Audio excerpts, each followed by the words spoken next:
here I am today going to tell you about a dinner party dish. But don't get worried about it. We're not having dinner parties, so it's just for whoever is with you.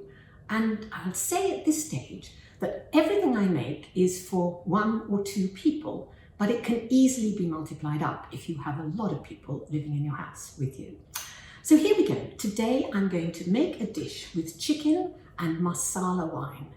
It is the easiest, quickest, wonderful dish that I have discovered. I've known about it for a long time and I've made it very often. And the beauty of it is that you can make it in advance and reheat it, and it's absolutely ready for when you want to serve it.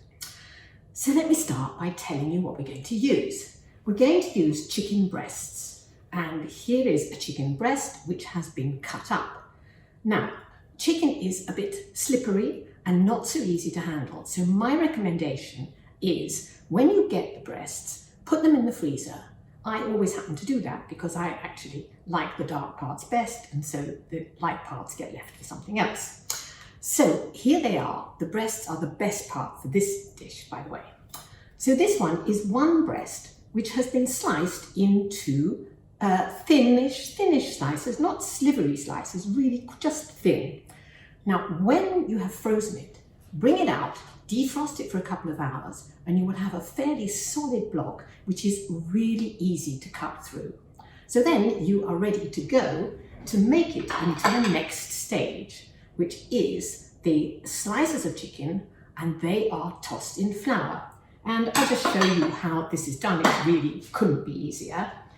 You get some ordinary plain flour and you tip it onto a plate. There's a large plate, and you season it with a little bit of salt and some freshly ground black pepper.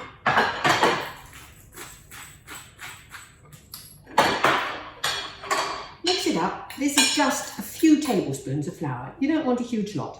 And the purpose of this flour is it's just going to help to make a slightly thicker sauce than it would have done otherwise. So then we're going to make these which have already been floured. So what you do is you just pop them into the flour, 3 or 4 at a time, and then they are ready to cook. Let's get them all in the flour, and then we're going to turn them all over, and there we go. I hope that you're all happy with handling chicken. I used to give cookery courses, as you might see from my apron. And once I was giving a class to a young lady, and she had problems with handling food. She certainly didn't want to touch fish. I don't think she was too happy handling chicken, but onions were the worst, and she couldn't touch any of it. And I would say now, it actually makes it a little bit difficult to cook if you don't handle the food. So here it is, the pieces nicely tossed in.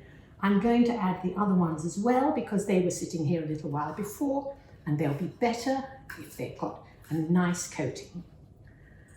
And so I am then going to stop for a moment, and I'm going to heat up some oil. Now the next thing I'm going to do is I'm frying some mushrooms, and I have already started them here, but I'm just going to show you very briefly what you need to do. You take some ordinary mushrooms, white ones will do, they don't need to be anything special, and you cut them into slices. And here they are. They've just been cooking on the hob for a little while, and I'm just going to wait for a minute until it heats up, and then you will see the mushrooms are ready to be put aside for the moment and then added later. This dish is only made in 2 parts, mushrooms, then the chicken, and the third part, making the sauce, takes all of 1 minute. So here we go with the mushrooms. I think they are almost ready. I think I can hear them sizzling a little bit, and there they are. Now remember again that I'm doing this for 2 people, so it's a small amount at the moment. So what we do next is put some more olive oil into the frying pan. Not too much. We're not going to sort of deep fry anything. We're just going to make it into a hot heat with the oil in it, and then when the oil is hot, I'm going to start putting in the chicken. I'm going to tell you that this recipe originates in Italy, I believe, because the sauce is made with Marsala wine.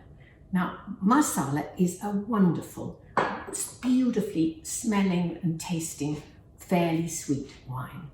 And I believe you can get it in most places. And I strongly recommend that you use that instead of any ordinary red wine, because it just gives it that extra flavor. Now, the oil is heating, and so I'm ready to start seeing if I can put the chicken pieces in. Now, it's not making a noise. Maybe you can't hear the noise, but it has to sizzle when you put it in, because otherwise you're putting it into not hot enough oil. So I think it is beginning to get ready now, and I'm putting the pieces in. Here we go, covering the pan with them. You can definitely hear it beginning to sizzle, and in they go. I'm not sure whether this amount will fit in this pan. If not, we can always do some more or do it in a larger pan for later. But I'm going to keep going. Just make sure that each bit is nicely got the flour on it, and also only do it in one layer. You definitely don't want to have 2 layers of this, because the bottom won't cook if you have it 2 pushed together. There we go. I think we are going to get them all in.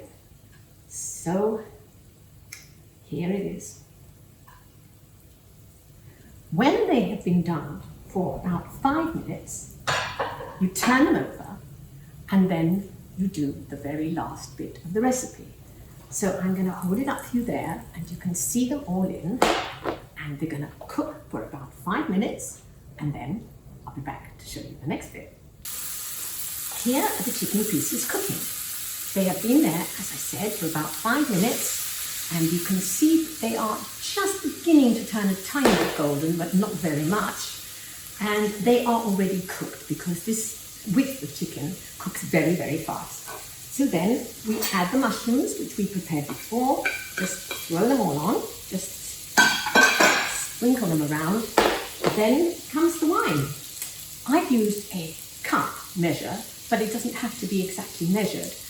This is about 3/4 of a cup of the Marsala wine, and as I pour it on, it's going to make a noise.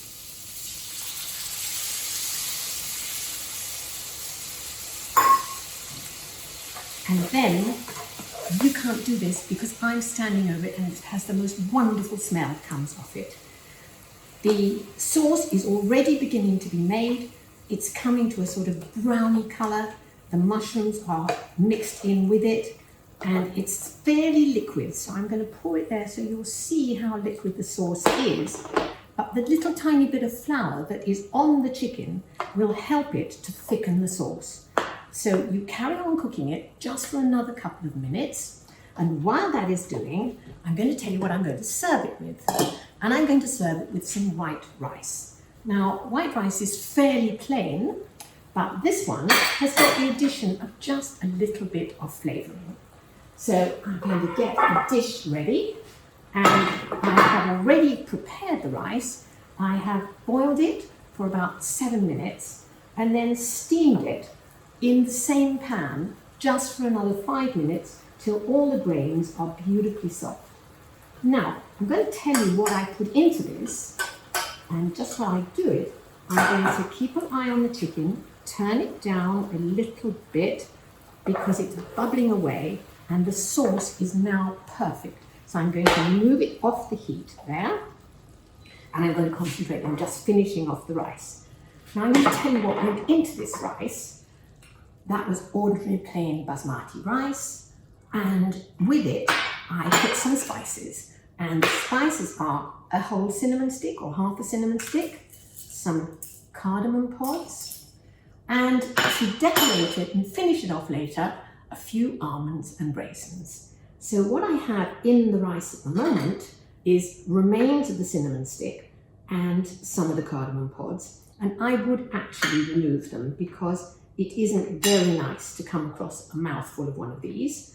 So just fork through it and you can see if you've got many of them. And then we are ready to add the chicken to this dish. So here it is. I'm going to spoon the chicken out onto the main part of the dish. And this is enough. This is 2 breasts of chicken. And so it is enough for 2 hungry people. So if you have 5 or 6 or more hungry people, you will want to multiply this. So there is the basic chicken and rice. And I'm just going to finish it off with something which I think makes it very nice. I'm using white sultanas, which are like raisins, but they're just a pale colour, and some flaked almonds. And what I've done to them is I have put a little bit of water onto the sultanas, and I've microwaved it for about 30 seconds or less than a minute. And when they're done, they are soft. You often read about leaving things to soak for hours. You don't need to. If you have a microwave, 30 seconds does it. So I'm going to put some of the raisins on top, and then I'm going to put some flaked almonds. And here, in case you think that I'm obsessive about the microwave, I'm going to tell you it also makes roasted almonds. So here, on a piece of white paper, I've just microwaved the almonds for about 2 minutes, and what you get is these delicious, crunchy little bits of nuts. I do have to warn you that you have to watch while you're doing it, because it's quite possible that they can go like that. I'm a great believer in telling you what things can go wrong, so if it does go wrong, don't worry, throw those away and just concentrate on the other ones. So there we are. We have chicken marsala with rice for 2 people. This is all done, and then all you need to do is reheat it just before you serve it. So I hope you try it, because I love it because it's easy and very, very tasty. Thank you for watching. Bye-bye.